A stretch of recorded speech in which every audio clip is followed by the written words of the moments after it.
Before we start the stories, don't forget to like, subscribe to the channel, and leave a nice comment that reflects who you are. I'm not the type to share weird stories on forums or post about my personal experiences, but what happened to me in 2022 still confuses me to this day. Back then, I was living alone in a small one-bedroom apartment in Tacoma, Washington. I had just gone through a tough breakup, my work-from-home contract had ended, and my sleep schedule was completely messed up. I spent most nights browsing strange forums online, places that felt like digital graveyards, full of old posts and broken links. Usernames that hadn't been active for years gave me a weird kind of comfort, like I was surrounded by lost people just like me. That night, everything started as usual.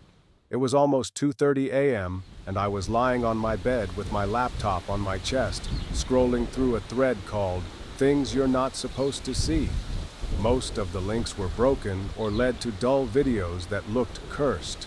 But one comment caught my attention, not because of what it said, but because it had a countdown timer, a black box with white numbers ticking down, 0127. There was no title or description, just a reply from a user. Someone said, "Watch it till the end if you're brave." I hesitated for a moment, but curiosity got the better of me. When the countdown hit 0, the screen went fuzzy for a few seconds. It was a live stream, not a recording, because I saw the chat updating in real time. The video showed a warehouse or maybe a garage dimly lit with some flickering fluorescent lights above. The camera was fixed, pointing at a person sitting on a metal chair.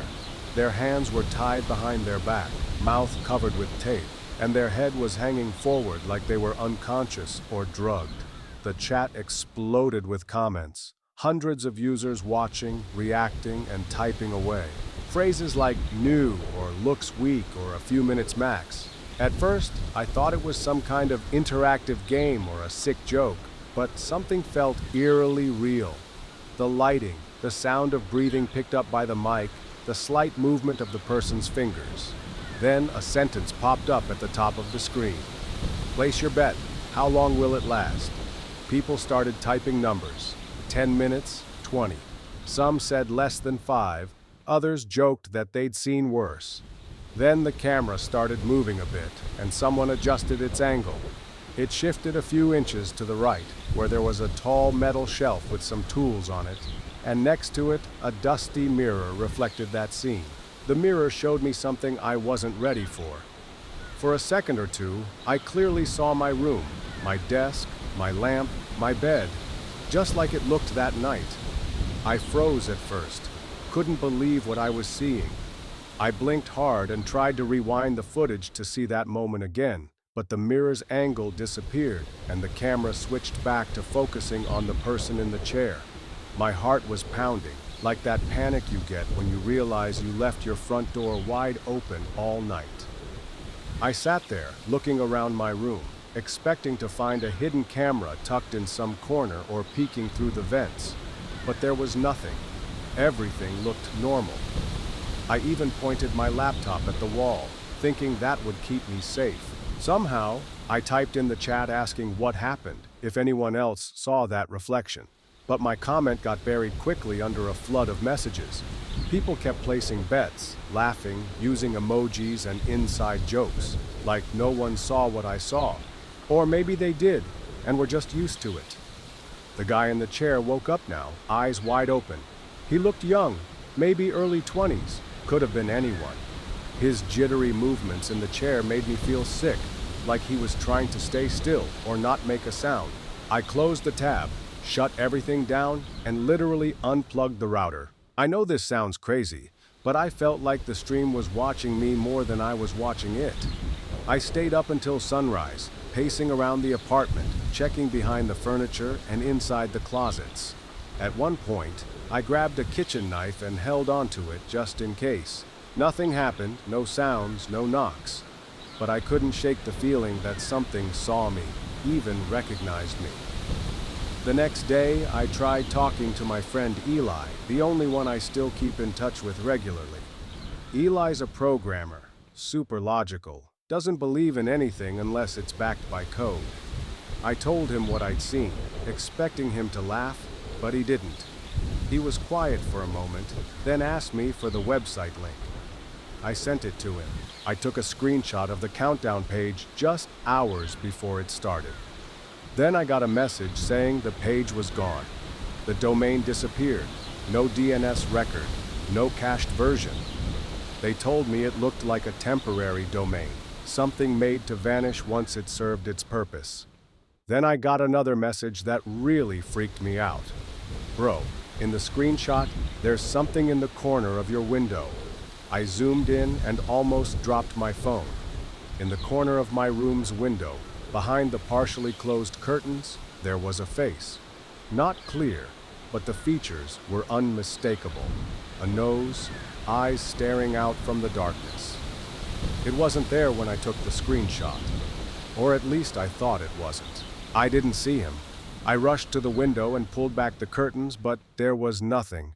Just the empty alley behind the building as usual. I live on the 3rd floor. No balcony, no fire escape, so no one could be standing there. But I couldn't deny what I saw. I didn't sleep that night either. I kept all the lights on, even in the kitchen and bathroom. I tried calling Ailey, but he didn't answer. The streaming site had completely disappeared. Every attempt to visit it just led to a page not found. I went back to the forum, checked my browsing history, everything. But there was no trace of the post or the username that shared the link. Everything had been carefully erased. Still, I had a screenshot. The countdown, the reflection, the face, my room afterward. A few days ago, something weird happened. I was cleaning out my email when I noticed a draft I didn't remember writing. It had no subject, just a few lines saying, "I saw you watching. I chose not to pretend you didn't." The draft was addressed to no one and was sitting in the drafts folder. I hadn't written it or opened a new email that day. I deleted it right away, but I keep checking the drafts every few days, like I'm waiting for another one. Nothing's shown up since then, but that sentence, that tone, felt really personal. Anyway, I moved to a new place, bought a new computer, changed my internet provider, even got a new phone number. It's been over a year now, and nothing else has happened. No counters, no faces, but I stopped leaving the curtains open at night. I just couldn't do it anymore. I haven't watched a live stream since then. I know what I saw. It felt like I'd lost my mind for a while, but I'm sure about what I saw. It was my room in the mirror. So if someone sends you a link with a countdown and no title, don't watch it, for your own safety. Music. In late 2021, I was working full-time as a freelance graphic designer, focusing on small projects for brands and editing videos for startups. None of it lasted more than a few months. I was living alone in a small studio apartment on the 2nd floor in Tucson, Arizona, with my cat Felix and my worn-out laptop. Things slowed down and my savings started running out faster than I expected. I wasn't proud of it, but I began browsing some shady job boards online. Some were in the dark corners of the web, mostly unknown and sketchy, but sometimes they offered decent money for simple tasks with no questions asked. One night, I found an ad on a forum called Iron Packet. The ad was vague, but offered $700 to blur the identities in some video clips. I messaged the poster, who went by the name Midnight Sync. They replied right away and sent me a Dropbox link with the footage, asking me to blur the faces from 5 camera angles while keeping the timestamps intact. I didn't ask any questions about the timestamp or turning the video black and white with a specific codec. I've done similar work before for independent filmmakers and private investigators. But this time, I felt uneasy. Still, I needed the money. The footage was strange. Faded surveillance cameras showing the parking lot of a rundown motel at night. 3 people appeared, 2 dragging what looked like a body wrapped in a rug, and a third standing next to a beat-up gray Dodge Charger, looking around nervously. No sound, no colors, just dull black and white images with a timestamp in the bottom right corner. I hesitated for a moment, but convinced myself it was probably a prank or some kind of acting. So, I went ahead. Work blurred the faces, I cleaned up the shots, exported the files, compressed them, and sent them off. An hour later, I got a payment notification, but instead of a calm confirmation, Midnight Sync sent another message. Thanks, Hans. I cleaned up a murder scene, stared at the message for a long time, my hand hovering over the mouse while my mind tried to reboot. I laughed out loud, a nervous laugh mixed with nausea. I responded with a question mark, but they didn't reply. Their account disappeared within minutes. I didn't sleep that night, replaying the footage over and over, trying to spot something I missed. The sagging carpet, the dark stains spreading on the asphalt, the way they avoided looking directly at the cameras like they knew. Around 3 in the morning, I reopened the files, zoomed in on every frame, but didn't find anything new. Still, I got this cold, sick feeling in my mouth. I realized I'd become part of something I wasn't supposed to see. I was sure that message wasn't a joke. In the morning, I turned on the TV while making coffee just for some background noise. I wasn't paying attention until I heard Sycamore Pines Motor Lodge. My coffee cup slipped and shattered on the floor.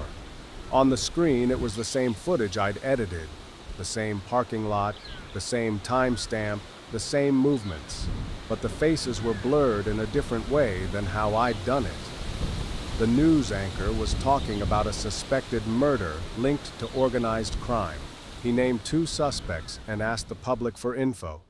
My hands froze and shook, but what really shocked me was a small bracelet hanging off the edge of the rug in the last frame. I hadn't noticed it before, but now it was clear. Pink beads and a small silver heart, something personal. This was a real person with a name and a family. I felt sick. I went back to the folder where I'd downloaded the footage, but the file was gone. Not deleted, just completely vanished. It wasn't in the trash, no trace at all. That scared me even more. I know I didn't delete it. I checked the system logs, but nothing. The security program didn't flag anything, but that didn't mean much if I could. Someone deleted my files without a trace. They know what they're doing. I started wondering if they still have access to my system. I unplugged the internet cable, turned off the Wi-Fi, and sat quietly watching Felix pacing by the window like he senses something I can't see. Every sound in the building felt like footsteps, and every car door slamming outside made me jump. In the afternoon, I went to a cafe where I used to work to use their network and be in a public place. I sat in a corner and tried looking for Iron Packet's post, but it was gone like it never existed. I searched the username, nothing. Even the archived copies of the site showed nothing. This just made things worse. Things got worse. It wasn't just some shady client. It was someone who picked me on purpose, used me, then wiped all traces of it. 2 days later, I found an unaddressed envelope slipped under my door while I was in the bathroom. No knocking, no noise. Inside was a USB stick and a note that said, "This is what happens to those who ask." I didn't plug it into any device. I don't even know what was on it. I walked 3 blocks to an alley behind a tire shop and smashed it with a brick. Then I bought a burner phone and spent the rest of the day wiping my computer and reinstalling everything. After that, I stopped taking freelance jobs and moved to an in-house position at a design company, where I sit in a well-lit office surrounded by people. I still think about that video sometimes, especially that bracelet. I keep wondering who that girl was. Did she find her family? Did she use my footage to mess with the investigation? Sometimes I wonder if the news video was edited by someone else after I did it, or maybe I erased something they needed. I'll never know, and that's what bugs me the most. I told a few close friends, but always warned them that maybe I was just some scared freelancer caught up in something I didn't understand. But when I think about the missing footage, the client's silence, and that stick, I know this wasn't random. Someone made sure I played my part and that I'd stay quiet. So maybe don't accept work from unknown clients on forums that disappear overnight, especially when they asked you to blur faces in clips that looked more real than music necessary. I was about 20 when this happened. I was visiting my aunt and uncle up in northern New York during spring break. It was the second semester of college, and I was trying to catch up on some psychology readings away from the city noise. They lived in an old house that creaked for no reason, with spotty internet and weak phone signal. So, I didn't expect to get much done. My cousin Ethan, who had just turned 10, spent most of his time in his room playing video games or editing weird clips. He lent me his old laptop because I didn't bring mine. He said it was slow but fine for writing. I probably should have just stuck to using a notebook and pen and studied the old-fashioned way. The laptop was beat up, covered in half-peeled stickers, some keys missing, and the screen was full of smudges. But it worked, and that was all I needed. After about 20 minutes of reading a boring article on human behavior, I got bored and started exploring the laptop. Ethan's desktop was a mess, full of random files and folders with weird names like Memes Don't Open, MP4 LOL, and a folder that caught my eye called Broadcast Archive. I figured it was just some old recordings. I saved some dumb thing from Twitch or something, but when I opened it, I found an HTML file named with that exact day's date. I thought that was weird enough to click on it. The file opened in a browser tab, and the screen went dark for a moment. Then some faint footage started playing, like a live feed from a home security camera, but the quality was bad, flickering and grainy, with a faint red light flashing just outside the frame. The footage showed a man in his 30s tied to a metal chair in a concrete basement, his head hanging down and his arms bound with plastic zip ties. The camera was fixed, like it was mounted in a high corner. At first, I thought it was a horror project Ethan was working on. Maybe an interactive game or some fake thing. The guy looked sweaty and scared, but I figured he was acting. Then I noticed two things that freaked me out. First, in the corner of the screen, there was a timestamp showing the exact date and time. I checked my phone. It was live. Second, and this still haunts me, on the back wall there was a whiteboard with a long string of numbers hastily written in red. After a moment, I realized it was an IP address, the exact IP address of my house that I'd checked that morning while trying to fix the internet. My mind froze. I tried to rationalize it, thinking it was probably a joke from Ethan. Maybe the video was pre-recorded and he edited the IP address as a prank, but that didn't make sense. Ethan didn't know I'd use his computer, let alone open that folder. There were no signs the stream was edited. It was live in real time. The guy on the screen was looking at something off-frame, his body tense, like he was waiting for someone to come back. I closed the tab, but it didn't actually close. It minimized, then popped back up in a new window. I tried closing the browser, it wouldn't work. Even pressing Ctrl+Alt+Del did nothing. Then the speakers made a loud static noise, and I swear I heard whispers beneath the noise. Dozens of people were whispering in a language I didn't recognize. I was sweating buckets. I unplugged the laptop charger, shut it down hard, and sat there with my heart pounding, but I couldn't shake the urge to find out what I'd seen. I went to Ethan's room and knocked. No answer. I knocked harder and heard music playing from his speakers. I cracked the door open a bit. He was playing, wearing headphones, totally lost in it. I asked if he was messing with me.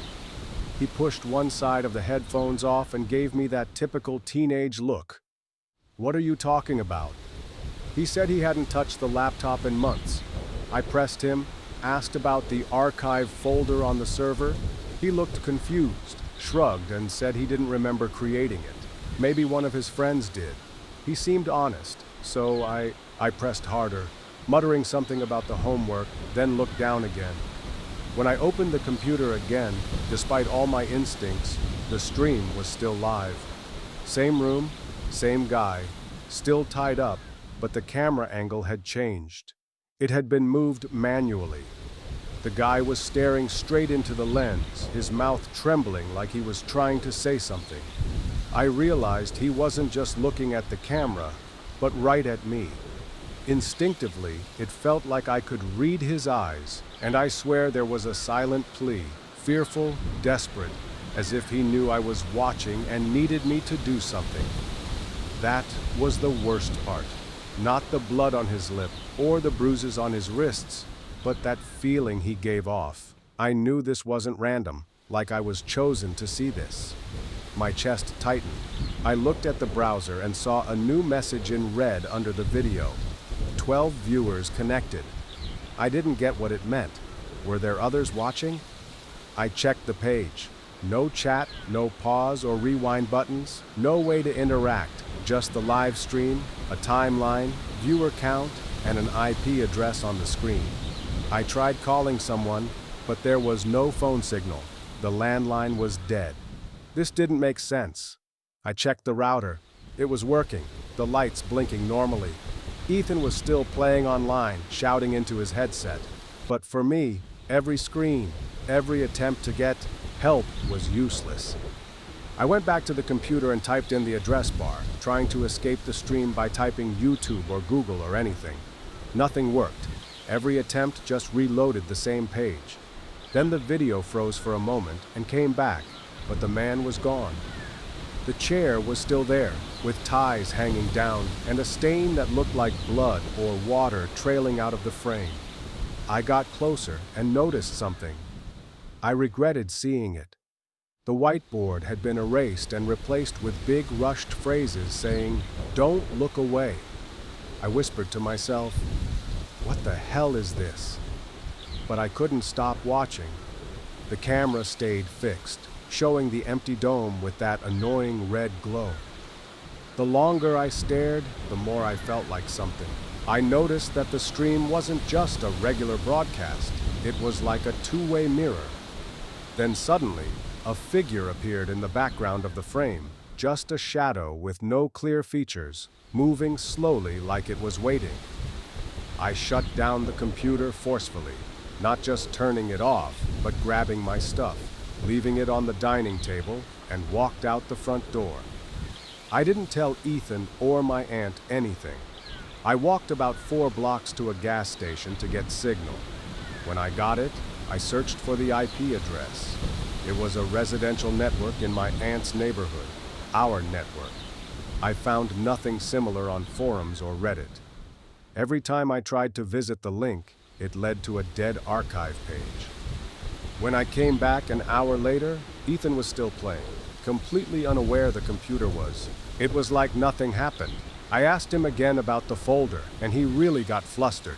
Then he suggested scanning the drive, said it might be a virus. I let him do it, but even after the scan, I still felt watched.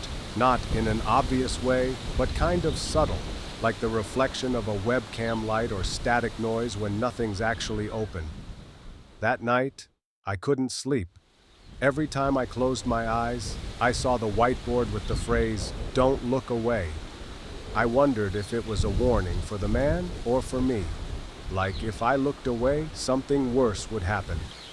For days, I felt sick whenever I used any screen. I covered my computer camera with tape, unplugged the Echo device, and put my phone in the drawer at night. It might sound crazy, but it was crazy.